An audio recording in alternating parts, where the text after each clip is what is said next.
ইয়েমেনের হুতি বিদ্রোহীদের হামলায় লোহিত সাগর, বাব আল মানদেব প্রণালী ও উপসাগরীয় অঞ্চলের গুরুত্বপূর্ণ নৌপথে বেড়েছে নিরাপত্তা ঝুঁকি।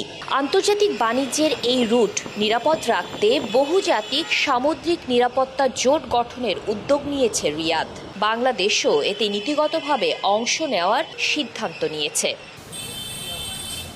এর মধ্যেই 2 দিনের সফরে ঢাকায় সৌদি আরবের উপপররাষ্ট্রমন্ত্রী ইঞ্জিনিয়ার ওয়ালিদ আব্দুল করিম আল খুরাইজি। মঙ্গলবার সকালে রাষ্ট্রীয় অতিথি ভবন পদ্মায় পররাষ্ট্রমন্ত্রী ডক্টর খলিলুর রহমান এবং স্বরাষ্ট্রমন্ত্রী সালাউদ্দিন আহমেদের সঙ্গে বৈঠক করেন তিনি। প্রায় 1.5 ঘণ্টার বৈঠকে দ্বিপাক্ষিক সম্পর্কের নানা বিষয় উঠে আসে।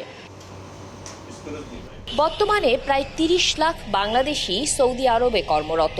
এটি দেশের অন্যতম প্রধান রেমিটেন্সের উৎস। তাই নিরাপত্তা সহযোগিতার পাশাপাশি শ্রমবাজার সম্প্রসারণ 2 দেশের জন্যই গুরুত্বপূর্ণ। করোনা বা যে কোনো ভাইরাসের এগেইনস্টে ফাইট মানি ব্যাকট্রলের লেফট রাইট। দেশে সৌদি বিনিয়োগ বাড়ানো এবং অর্থনৈতিক সহযোগিতা সম্প্রসারণের বিষয়ে আগ্রহ রয়েছে ঢাকার। এর আগে সোমবার রাতে ঢাকায় পৌঁছালে হযরত শাহজালাল আন্তর্জাতিক বিমানবন্দরে সৌদি উপপররাষ্ট্রমন্ত্রীকে স্বাগত জানান পররাষ্ট্র উপদেষ্টা হুমায়ুন কবির। এই সফর বাংলাদেশ সৌদি আরবের কৌশলগত অংশীদারিত্বকে আরও বিস্তৃত করার নতুন ভিত্তি তৈরি করতে পারে বলে মনে করছেন সংশ্লিষ্টরা। শাতিলা শারমিন, সময় সংবাদ, ঢাকা।